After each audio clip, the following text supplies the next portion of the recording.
en esta ocasión está dedicada a la ciencia en el deporte, actividad que promueve igualdad, la no discriminación, la prevención y la erradicación de la violencia por razones de género. El tema que nos tiene aquí es hablar de historias del cafecito. Yo soy Laura Yanis, seré la moderadora de esta sesión. Soy parte de las voces del podcast ambiental Reportes en Día. Soy parte del equipo de comunicación de la Asociación Interamericana para la Defensa del Ambiente. Y me da mucho gusto verles aquí. Bueno, pues, ¿de qué vamos a hablar hoy? Vamos a hablar del delicioso café. Yo espero que ya tengan listo su café para que nos acompañen esta mañana. Y bueno, este es un gran aliado, es nuestro cómplice. Nos acompaña desde el inicio del día, nos envuelve con su inigualable aroma, su impactante sabor, los granos de café y la bebida que se produce a base de estos. Llevan consigo procesos químicos en su elaboración que reaccionan en nuestro cerebro. Descubre la historia, pues de esto vamos a hablar, el impacto cultural, la química que hay detrás de esto. Yo confieso, y aquí me dirán si estoy haciendo bien o mal, yo sí me tomo un café antes de hacer ejercicio como para rendir mejor. Entonces, pues quiero darle la bienvenida a nuestros ponentes. Tenemos al doctor Edmundo Calva Mercado. Él es líder académico honorario del Instituto de Biotecnología de la UNAM e investigador emérito del Sistema Nacional de Investigadores. Se encuentra dentro del Departamento de Biología Molecular.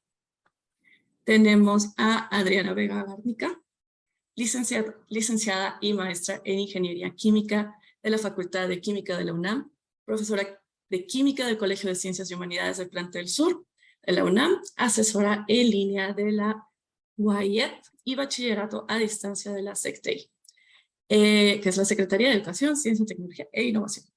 Antes la Secretaría de Educación, CDMX. Actualmente en el bachillerato en línea de Pilares, emprendedor de la empresa Sargo Café, incubada en Innova UNAM, Sena Pyme, de la Facultad de Contaduría y Administración desde noviembre de 2013. Y actualmente actualmente comercializa en la tienda UNAM café de diferentes presentaciones y cacao 100% puro. Y la doctora Osiris Gaona Pineda, ella es bióloga egresada de la Facultad de Ciencias de la UNAM, ha trabajado por 20 años en el Instituto de Ecología de la UNAM. Su experiencia se centra en la conservación y manejo de vertebrados terrestres, realizó una maestría en restauración ecológica y es doctora en ciencias biológicas. Actualmente es técnico académico, titular B de Laboratorio de Ecología Bacteriana en el Instituto de Ecología de la UNAM. En los últimos 5 años ha publicado en colaboración con la CONAM 2 libros enfocados en conservación, edición de un libro para nivel secundaria. Bueno, pues bienvenidos. Gracias, muchas gracias. Un placer, un gusto estar con ustedes. Gracias.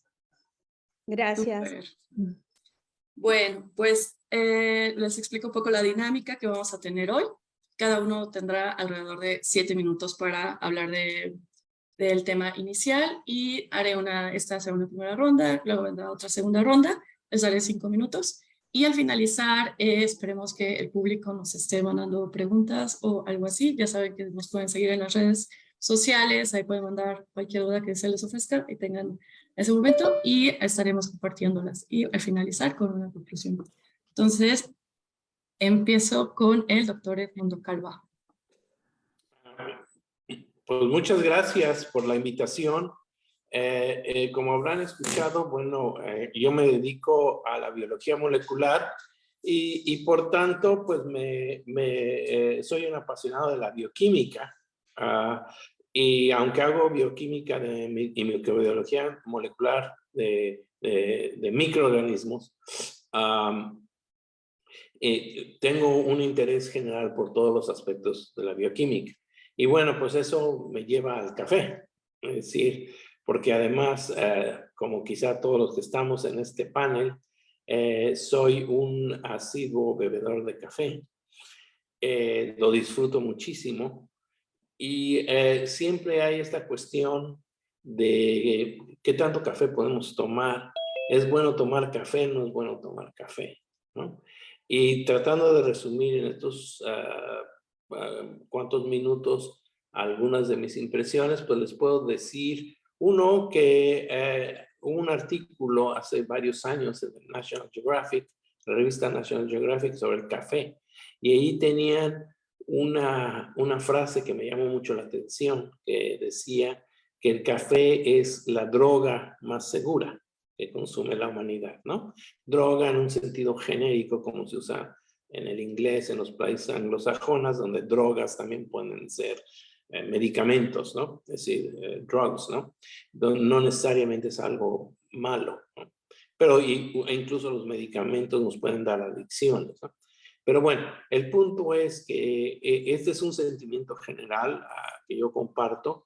Es una de las drogas, por decirlo de una forma, más seguras que tiene la humanidad. Se consumen, creo que del orden de 2.000 millones de tazas diarias de café, si tengo bien el último dato que estuve revisando. Y esto, ¿por qué es tan segura? Es decir, es un compuesto que nos estimula y se sabe que inhibe unos receptores de adenosina. La adenosina, al pegarse estos receptores, nos hacen sentir somnolientos, y el café impide esto y hace que se secreten otros compuestos como el cortisol, la adrenalina, en fin, y esto nos da este sentimiento de euforia, nos hace que estemos mentalmente alertas, estemos animados, con ganas de hacer muchas cosas, ¿no? Pero por otro lado, siempre tenemos que saber cuánto que debemos de consumir hasta cierto punto, un cierto número de tazas de café, ¿no?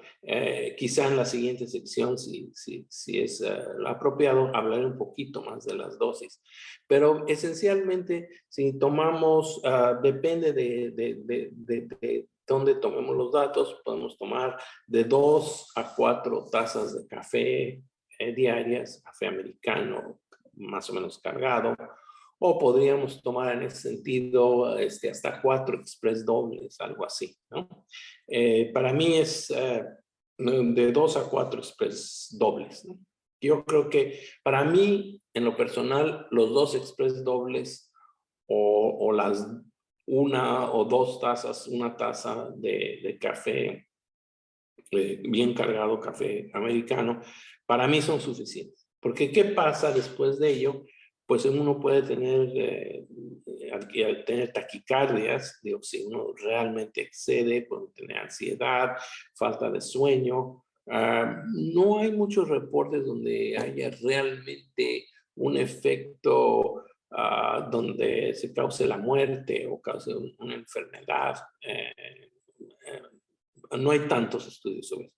Pero el punto es, en resumen, que el café realmente nos ayuda a tener una visión positiva del día, a despertarnos bien, a hacernos sentir bien, y el llegar a exceder, si llegamos a exceder un poquito nuestra ingesta de café, pues nos hará sentir nerviosos, un poquito alterados, y en ese momento sabemos que hemos tomado mucho café ese día, ¿no? Y podemos empezar a reducir, ¿no?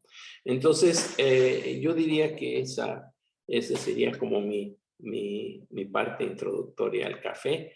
Y terminar nada más con que cuando hablamos de café, muchas personas pensamos en la cafeína. Y en realidad sí, la cafeína tiene un efecto como el que acabo de mencionar, pero el café tiene también muchos otros compuestos. Y hay laboratorios, hay especialistas que están estudiando los efectos de una playa de compuestos que hay en el café, que no se conocen bien sus efectos, pero aparentemente todos también beneficiables. Muchas gracias. Bueno, muchas gracias, doctor Calva. Bueno, ya se conectó Elsa Noreña, así que voy a aprovechar para presentarla.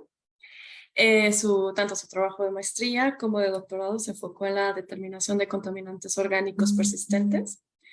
Hablamos de plaguicidas, organoclorados, bifenilos policlorados e hidrocarburos en sedimentos recientes y organismos, así como en el estudio de diferentes biomarcadores de efecto y exposición en organismos acuáticos, especialmente peces, asociados con la presencia de los contaminantes. Las líneas de investigación en las que se ha centrado son la ecotoxicología y la química ambiental. Bienvenida.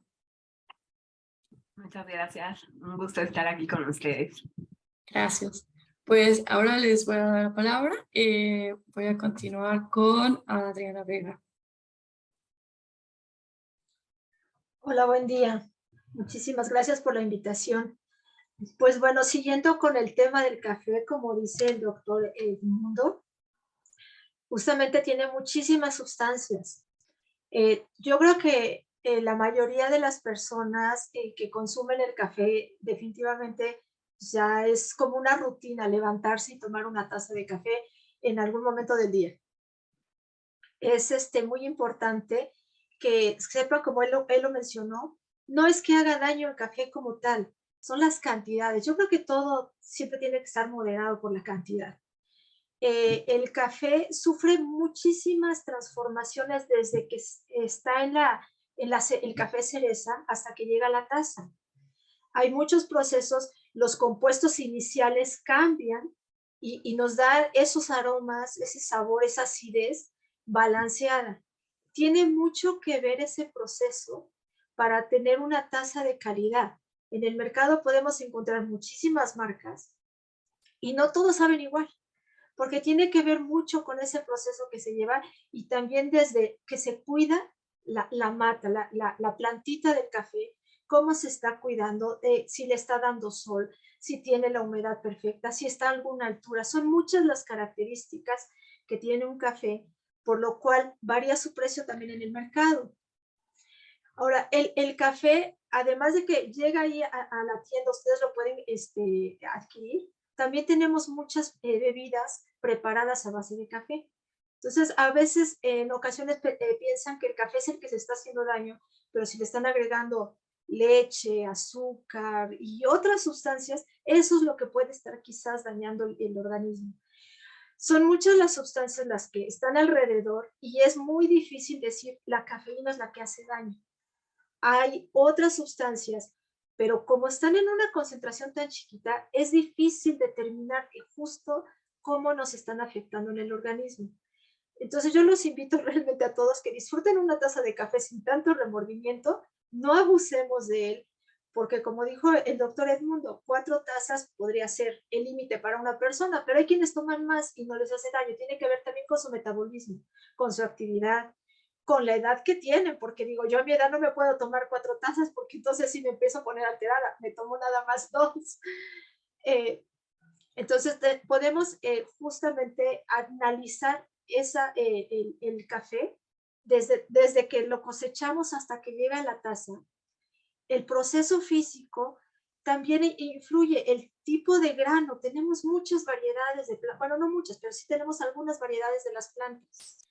Cómo se está llevando a cabo el proceso para que llegue a la taza de ustedes. También hay un proceso en el café en el que pocos productores toman atención, que es en la limpieza del café. Como lo muelen, muchas veces lo muelen con muchas cosas. Entonces el café va cambiando de sabor. En cada etapa se tiene que cuidar bien cada etapa, el control de calidad, de que vaya perfectamente limpio, quitar todos aquellos cafés que tengan defectos para que el sabor y el aroma sea el más adecuado. Ahora, hay gustos, hay quienes les gusta un café fuerte, hay quienes les gusta un café más suave. Entonces, esto no es que sea plano, no es que sea blanco o que sea negro, hay muchos grises en medio y cualquiera puede disfrutar de un buen café y puede encontrar un buen café en el mercado. Entonces, eso sería mi intervención y los invito a que continúen tomando una tacita de café. Súper. Gracias, Adriana. Les da la palabra a la doctora Osiris. Hola, yo les confieso que lo mío son los murciélagos y la microbiota y que me invitaron a mí a esta charla del café y me puse a estudiar, así como la ñoña que soy y bueno, aquí los expertos ya dijeron muchas cosas, pero yo les voy a platicar lo que a mí me llamó la atención de esta búsqueda que hice del café que me pareció fascinante. Para empezar, que soy bióloga, pues la familia, el café pertenece a la familia de las rubiáceas, tiene alrededor, es la cuarta familia más megadiversa, crece solamente en estos fragmentos de las zonas tropicales, existen alrededor de 500 géneros de esta planta y 10,000 especies diferentes, pero solamente se cultivan alrededor de 8. También es importante señalar, me fascinó la historia del café, porque el café se crea en Etiopía y de ahí pasa a los árabes. Y lo descubrieron, como todos los descubrimientos que se hacen a veces en la ciencia, una persona que se llamaba Zulfi, que vio el efecto. Bueno, hay dos leyendas. Una es que las aves llegaron y vieron el efecto que tenían, y otro de un señor que se llamaba Zulfi, que tenía cabras y vio el efecto que tenían en las cabras y lo llevó con un monje, y este monje lo sintió tan amargo el café y dice que lo aventó así como al fuego, y entonces empezó a sacar estos aromas así tan deliciosos, y de ahí parece, bueno, son las leyendas que se creen, que de ahí surgió la idea de hacer este café. Pero además tiene que ver justamente con esta parte del cerebro que te excita, ¿no? Es un neuroexcitador también el café. Y además en el mundo árabe me sorprendió muchísimo, porque de ahí, de Etiopía, llegó al mundo árabe. Y para los árabes era un sustituto, como ellos no toman vino, estuvieron mucho tiempo también viendo si lo prohibían o no lo prohibían para ver, y como a un sultán, la verdad no me acuerdo el nombre del sultán, le encantó el café, entonces lo dejó. Pero en el mundo árabe también se convirtió en algo sumamente económico, ¿no? Esta parte del café. Y entonces eran los que controlaban el café. Y mucho tiempo estuvo ahí sumergido en el mundo árabe, y para que no lo sembraran en otros lados, lo que hacían es que lo cocían para evitar la germinación. Entonces, bueno, a mí eso me sorprendió, y llegó a ser tan popular el café que se prohibió, o sea, que era motivo de divorcio si no había café en una familia en el mundo árabe, ¿no? Bueno, México también es importante decir que México está dentro de del 11º. Aquí ahorita Adriana, que es experta, me dirá, del 10º al 11º lugar del café. Históricamente llega y se hace productor en México por ayuda de don Porfirio Díaz. Lo traen desde Guatemala. Bueno, parece que entra por Cuba, ¿no? Por Haití. El primer productor es Brasil, por razones obvias, ¿no? Y bueno, hay muchas anécdotas que mientras yo leía, yo decía, wow, para mí era así como nada más tomarme la tacita de café, pero es sumamente interesante. Y ahorita que mencionaron también sobre los efectos del café en la salud, tiene que ver también con la microbiota. Todos sabemos que la microbiota pues son todas las bacterias y virus asociados al cuerpo, a los nostrilos, al estómago principalmente, y entonces también el café lo que hace es cambiar toda la acidez, por ejemplo, y las bacterias, ¿no? Entonces tiene una implicación muy importante también en la salud, pero eso nos va a hablar el doctor. Y bueno, algo que también es importante señalar bueno, tengo varias ideas, ¿no? Porque leí ahí un montón de cosas, es también que las mujeres, cómo se implican en el mundo del café. A pesar que el 70% de las mujeres, ¿no?, son las que recolectan ese café en diversos países, ¿no?, africanos, México, por todos lados, solamente el 30%, o sea, digamos, son dueñas las mujeres de ese café.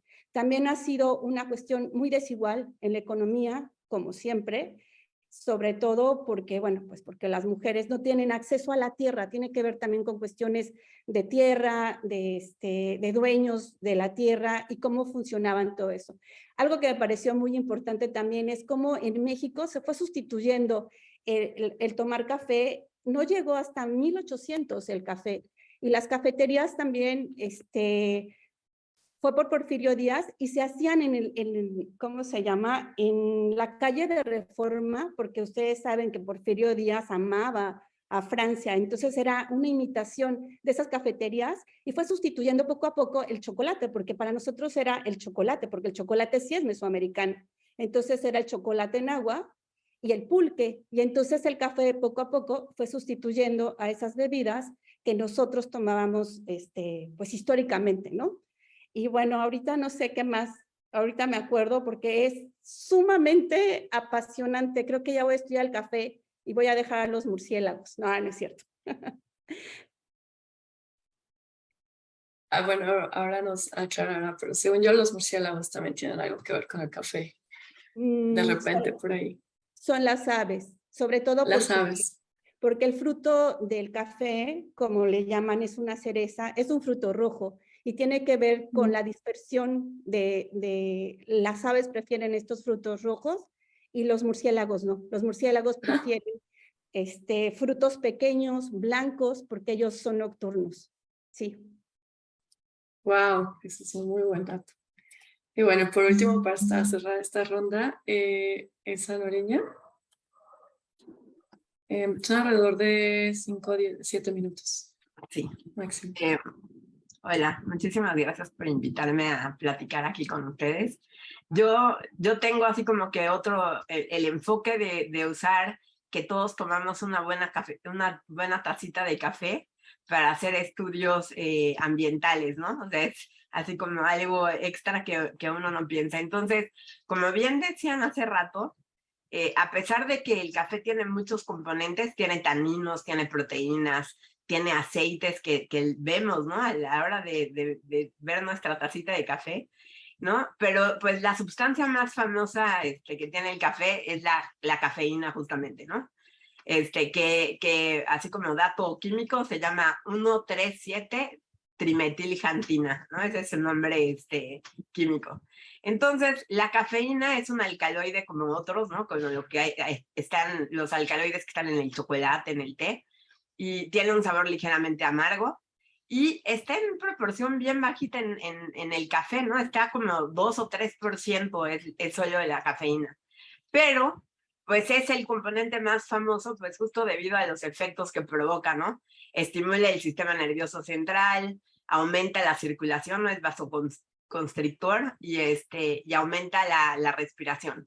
Entonces, pues todos hemos visto memes o escuchado a las personas que dicen que no puedo iniciar el día sin mi tacita de café, ¿no? Entonces, pues es por eso, ¿no? O al revés, como decía Adriana, pues personas que ya dicen, no, es que yo después de las 5 no puedo tomar café porque me altera y no puedo dormir, ¿no? Que justamente como ella decía, todo eso depende del organismo, ¿no? El efecto de todas las sustancias va a depender de cada organismo y de muchas circunstancias particulares. Entonces, la cuestión con la cafeína y por qué a nosotros nos sirve para estudiar problemas ambientales es que se usa en muchísimos productos, ¿no? Y no solo esa cafeína que tienen los granos de café de manera natural, sino que se sintetiza cafeína, porque ustedes saben que hay muchos productos que contienen cafeína, entonces se sintetiza cafeína a partir de la xantina, y también cuando se descafeína, en los procesos de descafeinización del café, se obtiene cafeína que se utiliza en otras industrias. Entonces, por ejemplo, en la industria farmacéutica hay muchos medicamentos que tienen cafeína, y las bebidas, ¿no? Las bebidas que no tienen alcohol, las bebidas energéticas, el té, todo eso tiene cafeína. Entonces, digamos, pues ya después supongo que van a platicar más hay toda una controversia, ¿no? Tiene beneficios, también puede ser perjudicial si uno se pasa de las dosis como cualquier sustancia, ¿no? Inclusive el agua. Entonces, pero debido a esas cualidades estimulantes que tiene la cafeína, y que de alguna manera las personas se pueden volver un poco adictas a ella, ¿no? A esa sensación, no todas, pero algunas sí, pues se usa ya cada vez en mayor número de productos, ¿no? Entonces, si nos tomamos un pedacito de chocolate amargo, los que consumen bebidas energéticas que su uso es muy común en la actualidad, pues también tiene su buen contenido de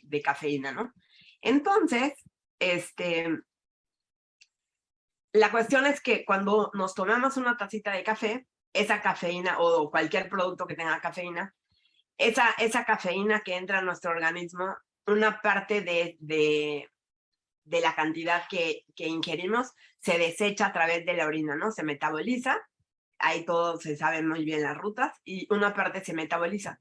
Entonces a nosotros que monitoreamos la calidad del agua, el estudiar o el medir si hay cafeína en el agua nos sirve para más o menos trazar si a ese sitio llegaron aguas residuales de origen doméstico, de origen humano, que no fueron tratadas adecuadamente, ¿no? Porque algo que sí es muy importante es que prácticamente nosotros somos los únicos organismos que consumimos todos estos productos que tienen cafeína, ¿no? No sé si haya algún animal que coma granos de café o algo así, puede haber, ¿no? Pero en general, pues si encontramos cafeína, por ejemplo, en el agua subterránea o en las zonas costeras, pues es porque viene de humanos que tomamos alguno de los productos que tienen cafeína e hicimos pipí y llegó esos desechos de alguna forma llegaron a ese sitio, ¿no? Entonces nosotros aprovechamos esa característica, ese alto consumo de cafeína en el mundo y en México, ¿no? Y medimos la cafeína como un trazador químico de contaminación antropogénica, específicamente doméstica, ¿no? Y pues eso es una herramienta muy, muy útil para nosotros porque pues nos permite darnos cuenta de procesos que no son tan fáciles de medir, y además la cafeína también nos sirve como proxy de la presencia de otros compuestos que también se desechan a través de la orina, ¿no? De otras cosas que consumimos y que igual que la cafeína, un porcentaje desechamos. El organismo siempre trata de metabolizar y de deshacerse de los compuestos extraños, ¿no? Entonces, a lo mejor, así como encontramos cafeína en algunos sitios, podemos encontrar otras sustancias interesantes, como antibióticos, hormonas, productos que usamos en nuestra casa y que también se desechan por la misma vía que esa cafeína, ¿no? Y entonces no podemos medir todo, entonces nos sirve como un trazador. Y solo para concluir mi intervención, esta primera es, la cafeína en sí se considera un contaminante emergente, ¿no? O sea, hay muchos estudios donde se mide como contaminante emergente. Nosotros, más que considerarlo un contaminante en sí, porque la verdad es que los niveles tendrán que ser muy, muy altos para hacerle un daño a los organismos, lo consideramos como una herramienta, como un trazador. Y ese es, digamos, el enfoque que nos sirve esas tardes de cafecito tomando unas cuantas tazas. Gracias. Muchas gracias. Bueno, pues para hacer cierre de esta primera ronda, más o menos la cadena nos quedó así.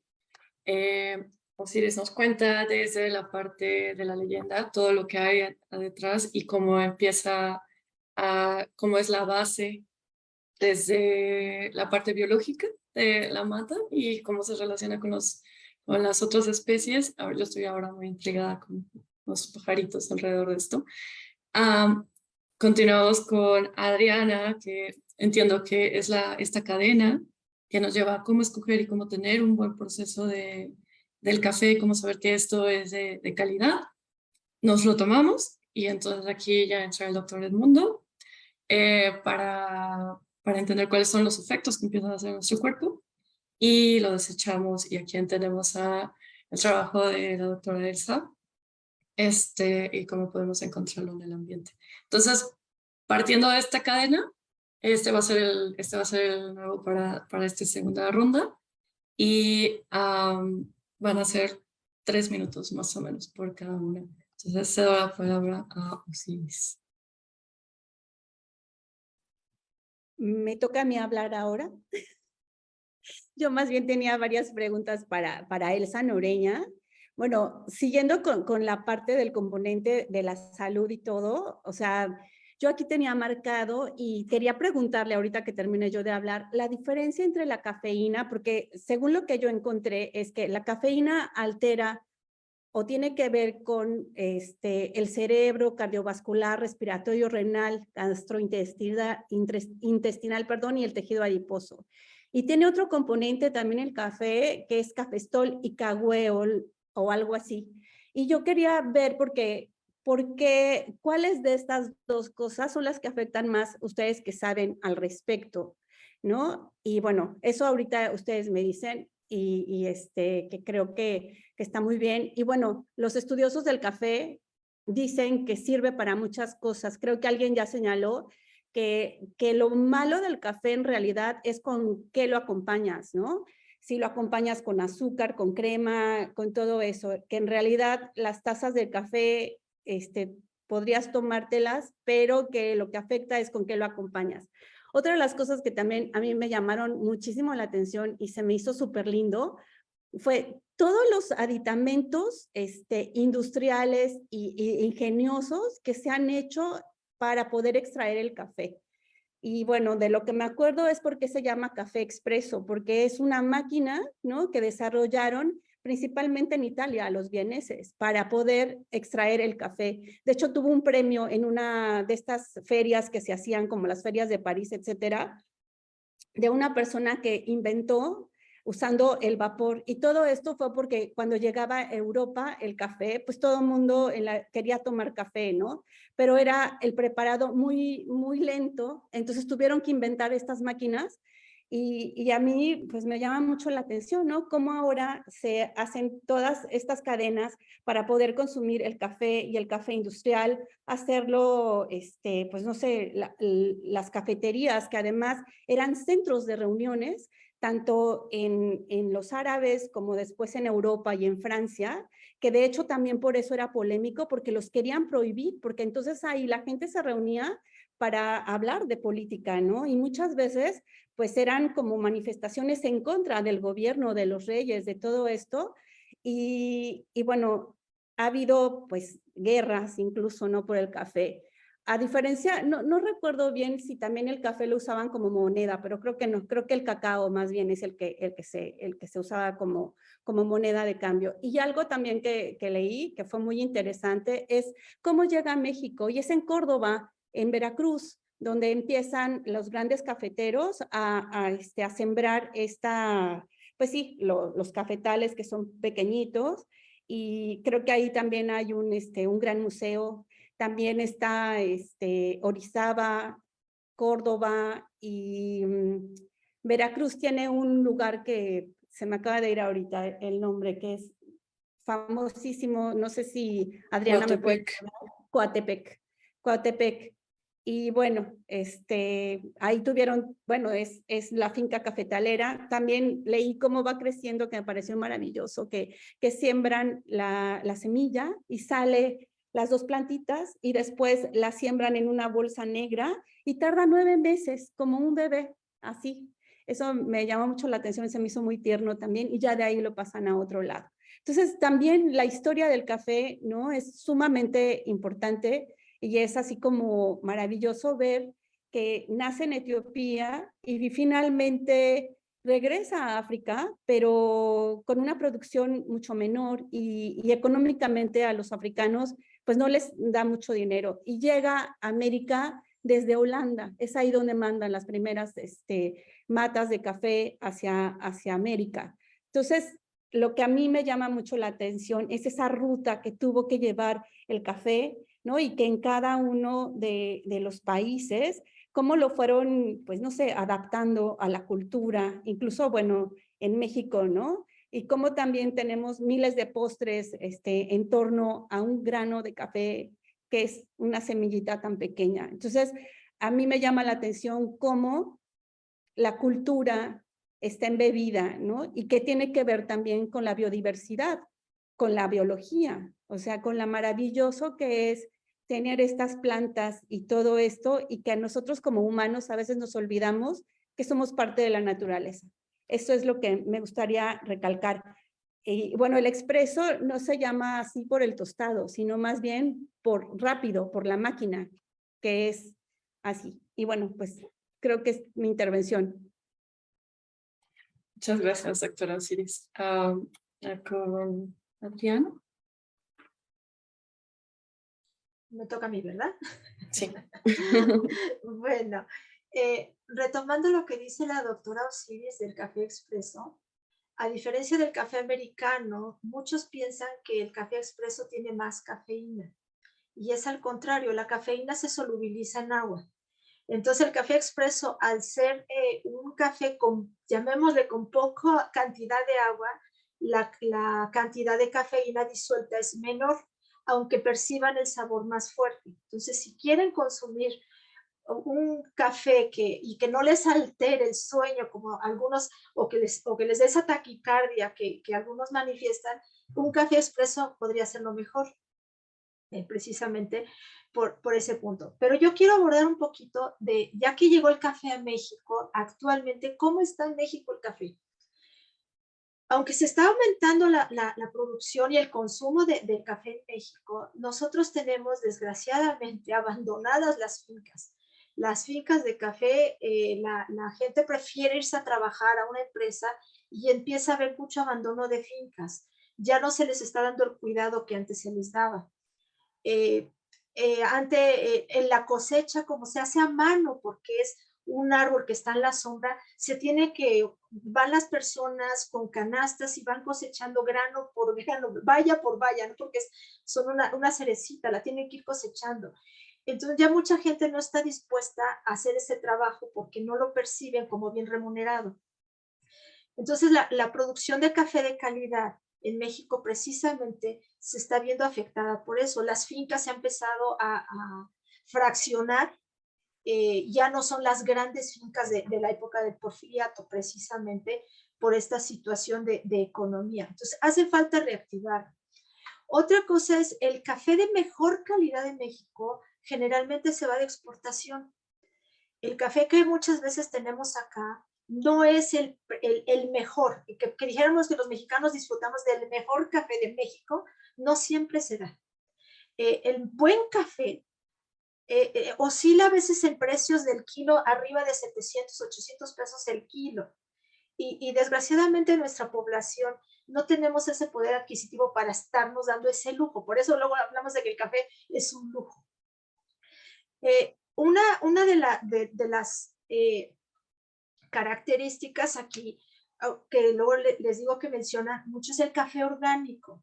El café orgánico es un plus, ¿sí? Porque se cuida mucho el suelo, se cuida la planta, tiene que ver con toda la diversidad en la zona, que no se estén usando fertilizantes o agroquímicos que no son adecuados, incluso fertilizantes de animales, por ejemplo, de residuos fecales, no se permite en grandes cantidades. Tiene que ver con el cuidado del agua también. Los procesos del café, hay dos procesos, uno en seco y uno que le llaman proceso húmedo.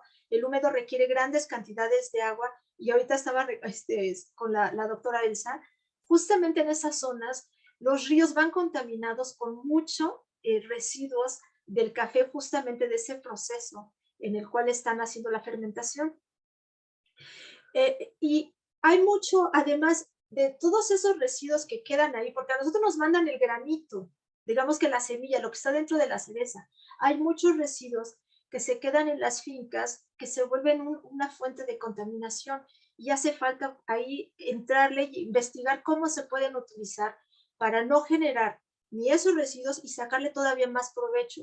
Pero además de eso, debemos de ver la parte social, es que esos beneficios lleguen al productor, porque si no el productor volvemos a lo mismo. Si no ven ellos una retribución económica, van a abandonar esas propiedades, se van a fraccionar, van a empezar a construir o hacer no sé qué cosas conforme vaya avanzando la mancha urbana, y vamos a empezar a carecer del café, y la carencia del café nos va a hacer un incremento en el precio del mismo.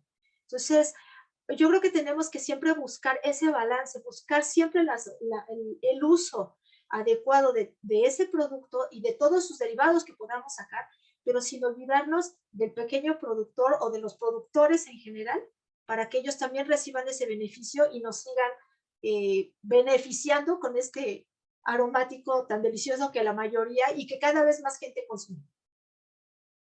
Muchas gracias. Ay, sí, me encanta el café. Al doctor Edmundo.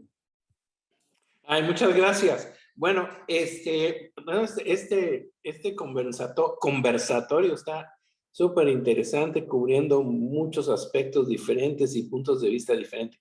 Yo me voy a concentrar brevemente, tratando de no ser muy confuso, en cuánto café podemos tomar, medido químicamente. Es decir, voy a quedarme con una cantidad que es de 200 miligramos al día. O sea, hay muchos estudios, elaboraré un poquito más después, pero los estudios, digamos, en la parte baja dicen que lo máximo que uno puede tomar es 200 miligramos diarios. Entonces, un café express, pensando en que hay una gran variedad en el contenido de café, 200 miligramos de cafeína diarios. Pensando en que hay diferentes cantidades de cafeína, dependiendo de cómo se elabora el café, cuál es el grano de café, cuál es la calidad del café, me voy a quedar con unos números nada más para no confundirnos. Entonces, 200 miligramos de cafeína diarios sería lo máximo. Una café express tendría 40 miligramos. Es decir, podríamos tomarnos, imaginémonos el café express pequeñito, 5 de esos. Yo lo que me tomo son 2 dobles, ¿no? En el día, o a veces un doble, ¿no? Y ya le paro, o a lo mejor un otro doble o 2 más sencillos durante el día, pero de ahí no me muevo. Y trato de mantenerme en un doble, o sea, en 80 miligramos de los 200 permitidos. Ahora, una taza como probablemente la que estás tomando, que es un café americano, tiene 133 miligramos. Entonces, si estamos viendo el máximo de 200, podemos imaginarnos que del orden de 2 tazas, ¿no? Un poquito menos de 2 tazas, de lo que se llaman 8 onzas, ¿verdad? 2 tazas de 8 onzas, estás bien, con buen café y estás dentro de los estándares seguros, ¿no? Entonces, si vemos ahí, ahora hay que darnos cuenta de una cosa, y lo que mencionaba la maestra hace un momentito.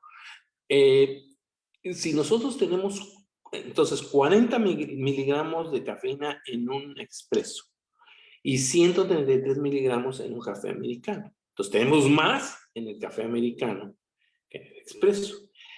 Aquí el punto es, y ya lo había mencionado la maestra, el expreso tiene 1 onza, 28 mililitros o algo así, y la taza de café tiene 8 onzas, tiene 8 veces. Entonces, el punto es que si hacemos las matemáticas, la cafeína está más concentrada en el expreso. 40 miligramos en 1 onza versus 133 miligramos en 8 onzas del café americano. Entonces, haciendo las matemáticas, está 2 veces y media más concentrado la cafeína en el café express. La diferencia es que tomamos menos volumen. Entonces, por lo tanto, al final del día, si nos tomamos un express, vamos a tomar, aunque está 2 veces y media más concentrado que un café americano, tomamos un menor volumen. Entonces, en esencia, podemos tomarnos hasta 200 miligramos, eso serían 5 cafés express o 2 dobles, o bien, a grosso modo, 2 tazas de café americano cargaditas, ¿no? Ahora, eso es lo que a mí me funciona, es lo que yo veo que funciona para los demás. Hay estudios donde dicen que se puede tomar hasta 400 miligramos, el doble. Eso nos diría que vamos a tomarnos, en lugar de 2 dobles cafés express dobles, o 4 cafés dobles express, quizá haya quien los tome. Y hay quien, en lugar de tomar 2 tazas de café americano, tome 4, ¿no? Pero otra vez, y ya lo mencionaron nuestras colegas, también depende de la genética de cada uno de nosotros. Habrá quien, y se han empezado a identificar genes que tienen que ver con el metabolismo del café. Entonces, hay gente que metaboliza más rápido el café, puede tomar más café. Y habrá gente que su metabolismo del café o de la cafeína es muy lento y entonces o le hace daño el café o con tantito café que tome se ponga muy nerviosa, ¿no? Entonces hay muchísimos elementos que tienen que ver con esto. Pero en esencia, 2 express dobles o 2 buenas tazas de café americano y estamos bien y vamos a estar. Pero lo más importante es ver qué tan bien se siente uno. En el momento en que uno se siente alerta, estimulado, estamos bien. En el momento en que uno empieza a sentir una ansiedad o un nerviosismo, ahí hay que bajar. Y también, como se mencionó, también depende de qué hicimos en el día. A lo mejor estamos muy enfrascados en una cuestión intelectual y requerimos un poquito más de cafeína o de compuestos del café, pero tener en cuenta que a lo mejor ya en los días siguientes o probablemente hay un día en el fin de semana que queremos dormir mucho y entonces haremos lo posible por tomar menos, ¿no? Ese es mi comentario. Muchas gracias, doctor. Estaría interesante, les invito a que nos escriban cuántas tazas de café se toman y qué tipo de café es y si lo combinan con algo más, a ver si lo estamos haciendo bien. Y la palabra a la doctora Elsa. Sí, yo por ejemplo, los datos que tengo es que el límite superior que se recomienda, o sea, no pasar, es 400 miligramos de cafeína por día, ¿no? Y para que tengan una idea, por ejemplo, países del norte de Europa son de los que más consumen cafeína.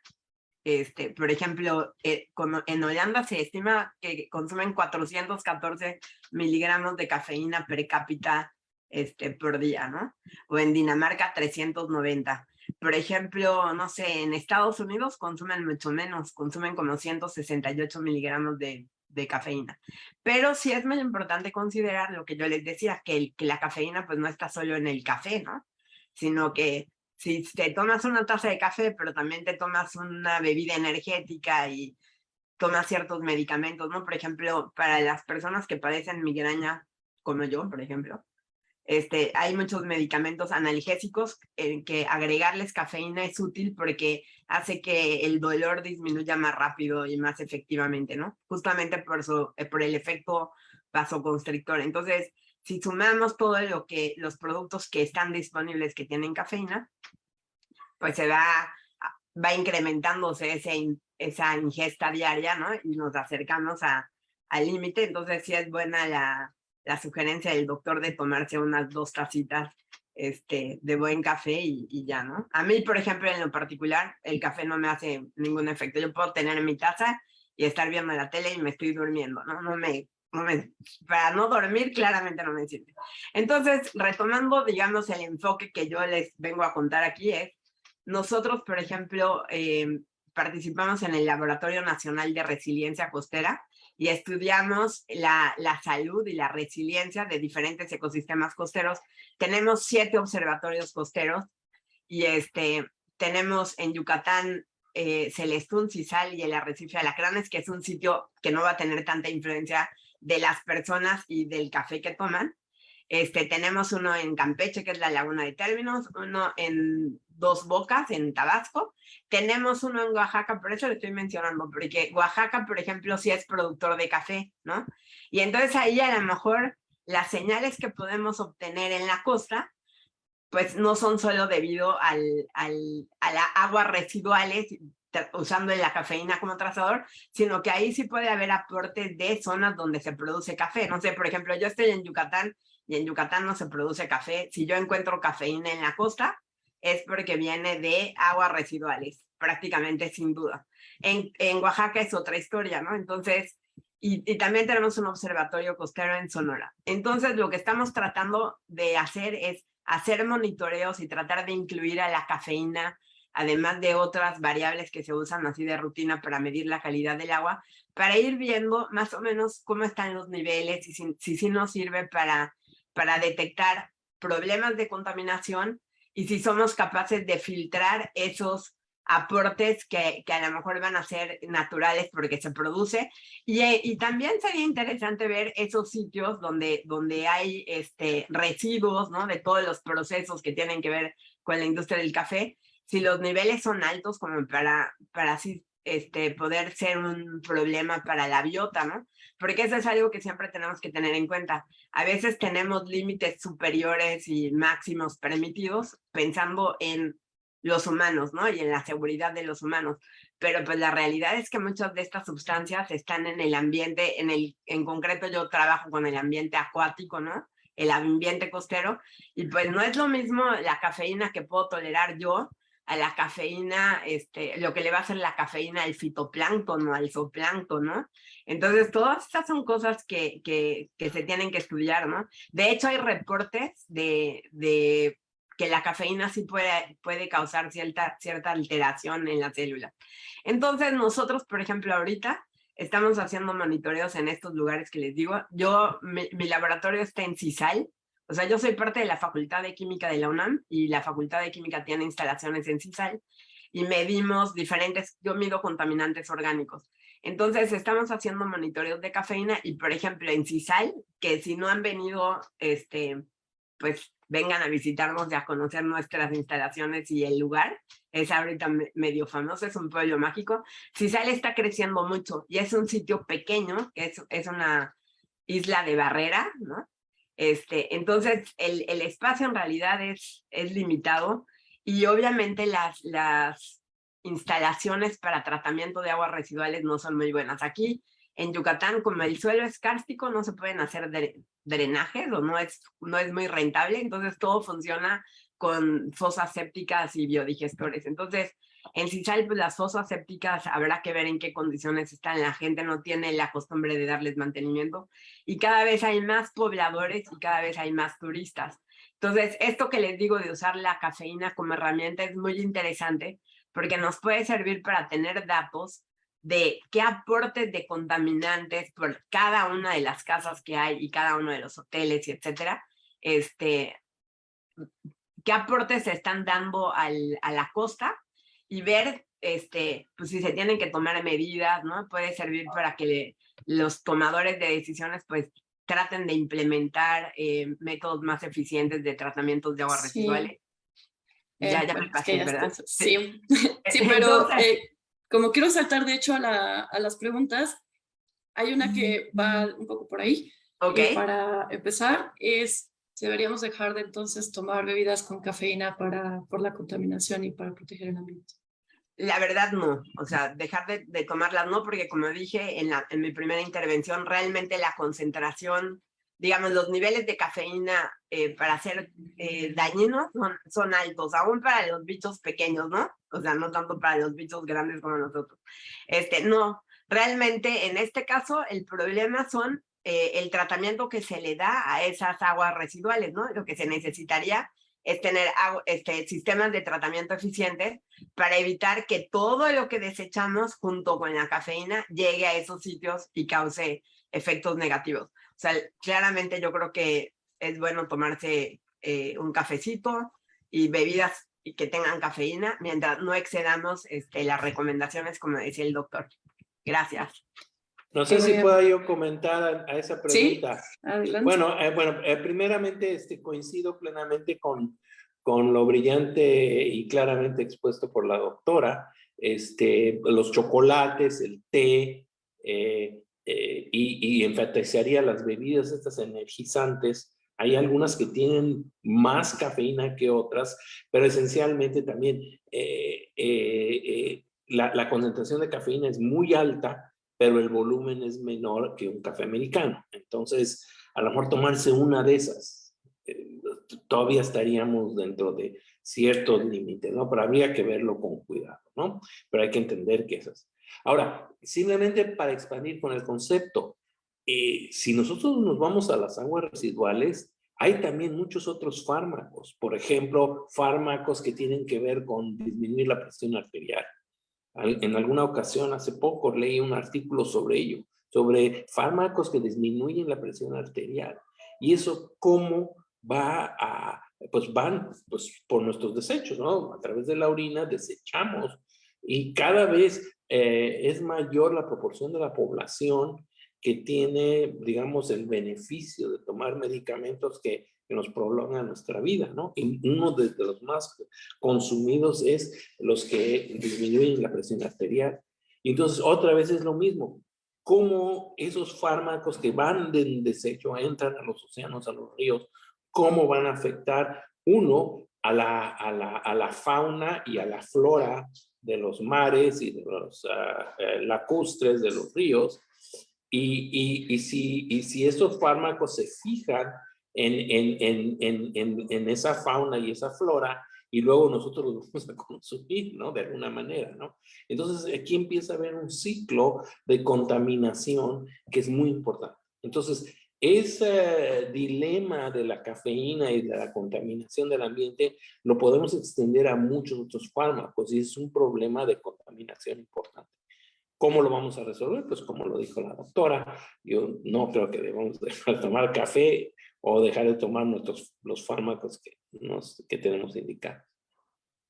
Gracias. Bueno, nos quedan 3 minutos para cerrar. Les invito a que nosotros nos quedemos para que nos podamos despedir con calma.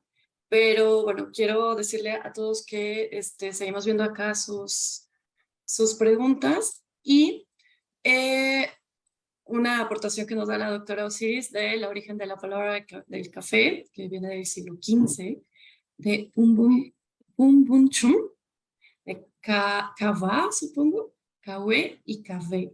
Mi abuela habla zapoteco y ella le dice capé. Entonces, como muy, sí, viene por allá. A todos los que están, bueno, les agradezco muchísimo. Nos quedan 2 minutos. Hay dudas de todo realmente. No sé si alguno de ustedes quiera responder si los niños deben tomar café. Mi abuela a mí me da café. Tenemos 1 minutito para ti. Intuitivamente no. Y la cuestión, estuve revisando ese tema en los últimos días y no hay literatura científica alrededor de ello, ¿no? Pero intuitivamente, pues a los niños hay que, muchas veces cuando les das muchos chocolates, son muy activos, tienen hiperactividad, entonces aparentemente la cafeína, dado el menor peso de los niños, en todo caso, la cantidad de cafeína sería, las cantidades tolerables serían menores por su menor peso. Pero revisé con cuidado y no hay mucha evidencia científica sobre ello, pero intuitivamente yo no lo haría. Rápido la doctora Osiris y la doctora A mí Elsa. me parecería que es una cuestión cultural, ¿no? También, por ejemplo, yo desde niña, yo recuerdo que en México nos daban chocolate, café con leche para merendar, una concha, ¿no? Entonces, probablemente sí, en unas cantidades adecuadas. Y bueno, pues que siempre cambia, ¿no? Como las modas y todo eso, pero yo creo que también es una cuestión cultural. Y solamente, ya sé que no tenemos mucho tiempo, pero me gustaría nada más decir que no olvidemos que la biodiversidad nos da el café, por ejemplo, ¿no? Y que lo usamos también como un medicamento, la cafeaspirina, que es para el dolor de cabeza, y otras cosas también que nos da la naturaleza, ¿no? Claro. Y mencionar muy brevemente que se han hecho estudios muy serios que han demostrado que algunas enfermedades disminuyen su impacto con el consumo del café. Algunas formas de Alzheimer, de diabetes, por ahí algunas cuestiones cardiovasculares, aparentemente hay un beneficio, ¿no? Son estudios muy complejos, con muchas aristas, pero aparentemente hay información sólida a ese respecto. Yo quería agregar, perdón, que yo por ahí estaba revisando y creo que la FDA acepta hasta 85 miligramos, en algunos casos decían 85 o 100 miligramos para niños, pero se hacen en la aclaración que niños, por ejemplo, de menos de 12 años, pues se recomienda que no tomen cafeína, ¿no? Pero así como está el límite máximo de 400 miligramos de cafeína para adultos, está 85 miligramos para niños que no sean tan pequeños, ¿no? Para adolescentes, vaya. Y sí, es muy importante considerar lo que decía el doctor, que con la cafeína también van otras sustancias y no solo lo que tomamos, sino también cosas que utilizamos nosotros para nuestro cuidado personal, ¿no? O sea, los repelentes, los bloqueadores, los desinfectantes, o sea, todo eso va por la misma ruta. Entonces es muy importante considerar, obviamente hay cosas que tenemos que seguir utilizando, solo hay que pensar en si hay opciones alternativas menos contaminantes, pues hay que usarlas y tratar de seguir buenas rutas de disposición de los desechos para evitar que lleguen y contaminen. Gracias. Sí, y nada más recalcar, yo usé 200 porque era lo que se reporta como límite inferior. La doctora usa 400 miligramos de cafeína por día porque es el límite superior. Entonces, nos podemos mover ahí. ¿Sí? Pues quedamos en 300. Hay mucha variación. Sí. Depende de Sí, cuánto aguantemos y cómo nos... Y si están en modo sintamos, tesis, lo que necesiten. Así es. Perdón, yo creo que también Sí, tiene para que ver, concluir. como dice la doctora Osiris, con la cultura, porque hay gente o hay niños que les dan desde muy pequeñitos y están como que habituados a la cafeína. Obviamente, si llega un chico y quiere tomarlo por primera vez a los 10 años, pensemos, pues su efecto quizás sea más fuerte que de otro chico que empezó a tomarlo desde muy pequeño. Entonces, también tiene que ver ahí un poquito con la cultura, pero sí es verdad que hay que tratar de no rebasar ciertos límites porque quizás los efectos no se vean de manera inmediata, se vayan a ver en el mediano plazo en algún problema de salud. Pero yo luego les pregunto, ¿prefieren una taza de café o a los niños luego les dan un refresco de cola? Entonces también, Exactamente. ¿cuál es, no? ¿Cuál es mejor? Una taza de café, así es. Sí, así es. Bueno, de acuerdo. Pues se nos acabó el tiempo. Entiendo que la transmisión ya se terminó, está grabando, espero que se suba al final porque me parece que estos últimos datos son increíblemente interesantes. Quedaron algunas dudas, realmente no lo tomé por esto porque preguntaban ya algo más acerca como si esto puede ser algo de epigenética, de si porque hay gente que puede soportar más o menos cafeína. Bueno, también preguntaron cuánto es mucho y los estados donde se producen, pero creo que esta se hizo como cuando después de que ya se habían mencionado algunas zonas cafeteras de México. Entonces, les quiero agradecer muchísimo su participación. Yo creo que no sé si pueda yo agregar un comentario para la grabación. Chiquitito. Ajá. No, que todos los datos epidemiológicos siempre están basados en promedios, ¿no? O sea, ¿qué es lo que afecta a la gran mayoría de la población? Pero siempre hay colas, ¿no? Hay quienes aguantan más cafeína y hay quienes aguantan menos cafeína. Y eso es simplemente por nuestra constitución genética. O sea, no todos los seres humanos somos idénticos genéticamente. Y eso es real para todo. Cuando te dicen que tienes que tener tanta hemoglobina en la sangre, pues es un promedio de la mayoría de la población. Pero puede haber gente que tenga niveles de hemoglobina, por ejemplo, que son perfectamente normales, que son un poquito menores o un poquito mayores a lo indicado. Sí, totalmente de acuerdo. Creo que todos tenemos el amigo que se pone loco con media taza y el que se toma 2 litros, ¿no? Así es. Que, bueno, pues muchísimas gracias.